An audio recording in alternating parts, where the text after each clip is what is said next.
Nous accueillons maintenant Aude Sophie pour la revue de la presse française. Bonjour Aude. Bonjour Philomène. À la une de la presse française ce vendredi, l'inquiétude autour du devenir du site PSA Peugeot Citroën à Aulnay-sous-Bois. Selon une note interne, il pourrait fermer à l'horizon 2014. Oui, alors la note n'avait évidemment pas vocation à être publiée, mais elle a été révélée par la CGT et fait beaucoup de bruit ce matin. Vous voyez, c'est à la une du Figaro Économie. PSA, 2 usines françaises en sursis. Les 2 usines, c'est le site d'Aulnay-sous-Bois et celui de Céval-Nord à Ourdin dans le Nord. L'objectif pour le groupe PSA, c'est d'améliorer la rentabilité et la compétitivité des sites du groupe à l'horizon 2020. Selon le Figaro Économie, cette note nous dit que les sites concernés sont éloignés des critères d'excellence du groupe en termes de logistique, d'environnement et de coûts sociaux. Une information donc qui suscite des craintes, qui fait également la une du Monde. Vous voyez, l'usine Peugeot Citroën d'Aulnay menacée, également à la une des Échos, menace sur l'un des grands sites français. Le site d'Aulnay-sous-Bois emploie 3600 salariés et au total, le quotidien économique nous dit que ce serait 6200 emplois qui seraient menacés. La direction aurait envisagé cette fermeture à l'horizon 2014-2015. Un projet que la CGT qualifie de tsunami social. L'Humanité titre « Complot contre l'emploi ». Mais ce document de travail date d'il y a plus d'1 an, affirme la direction. Ça n'est plus du tout d'actualité. C'est Philippe Varin, le PDG du groupe, qui le dit dans notamment les colonnes du Parisien.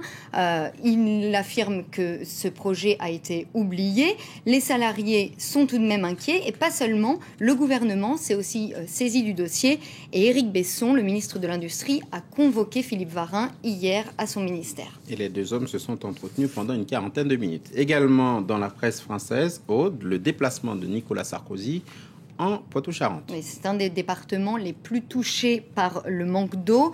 Le chef de l'État venait présenter son plan de soutien aux agriculteurs touchés par la sécheresse, d'où le jeu de mots de métro. Sarkozy arrose les agriculteurs, un peu facile. Nicolas Sarkozy a annoncé que l'État verserait 200 millions d'euros au Fonds national de garantie contre les calamités agricoles ou que les agriculteurs seraient exonérés de taxes sur le foncier non bâti. Mais ce qui a retenu l'attention de la presse, c'est moins les annonces de Nicolas Sarkozy que l'invité surprise, Ségolène Royal. Vous voyez ici à la une du Figaro, Ségolène Royal tente de relancer sa candidature. Elle s'est invitée et selon le Figaro, elle commence à voir que le temps presse dans les primaires socialistes et donc elle accélère et elle veut se montrer.